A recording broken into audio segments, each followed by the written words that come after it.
Good morning, Bitcoins! Today is Friday, July 26, 2013 at 5:30 p.m. in Copenhagen, Denmark. I'm using demand forecasting to measure my intangibles, and things are looking very, very good.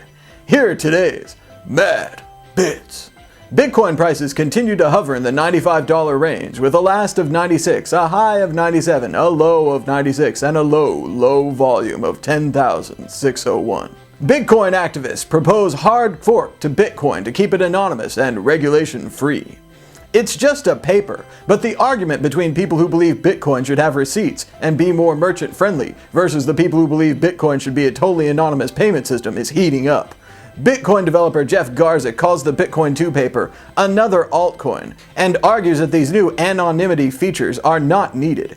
A corporation that wishes for its finances to be auditable by the world at large will not want these proposed anonymity features. Cough, cough. Where are you going to find that corporation? The Caymans? Garzik also says that pro-anonymity tools and services could be layered on top of the protocol. Wouldn't it be wonderful if major corporations or governments publish completely open, transparent, auditable, cryptographically proven accounting?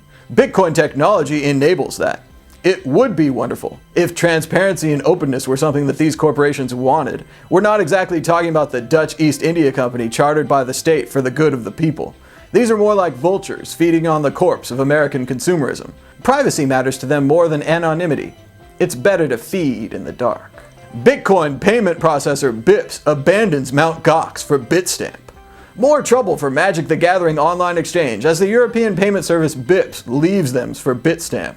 The problem seems simple. Mt.Gox was too slow in processing BIPS cash withdrawals, so BIPS left them for another exchange. The mighty Bitstamp, who passed Mt.Gox briefly in transaction volume only yesterday. According to their website, as of July 2011, Mt.Gox handled more than 80% of all Bitcoin trade. One can only assume that that number is much, much lower now. Why Bitcoin Ponzi scheme indictment is good for the future of virtual currencies. Basically because the SEC was able to investigate and found their man, allegedly. Even though he was using bitcoins are not untouchable poison ivy anymore. The government can work with them to find criminals and to protect the Bitcoin marketplace. More regulation is likely, but again, regulation, when not onerous, can be a good thing. Just look at child labor laws, the 5-day workweek, and other worker protection measures.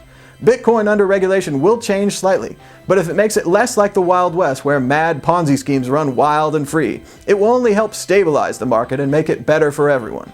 Then again, if regulation goes too far, Bitcoin will just go back underground and continue operating as a smaller, internet-based currency.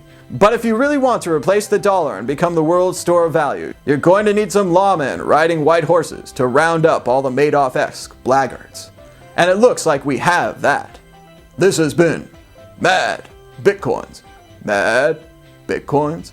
Mad Bitcoins.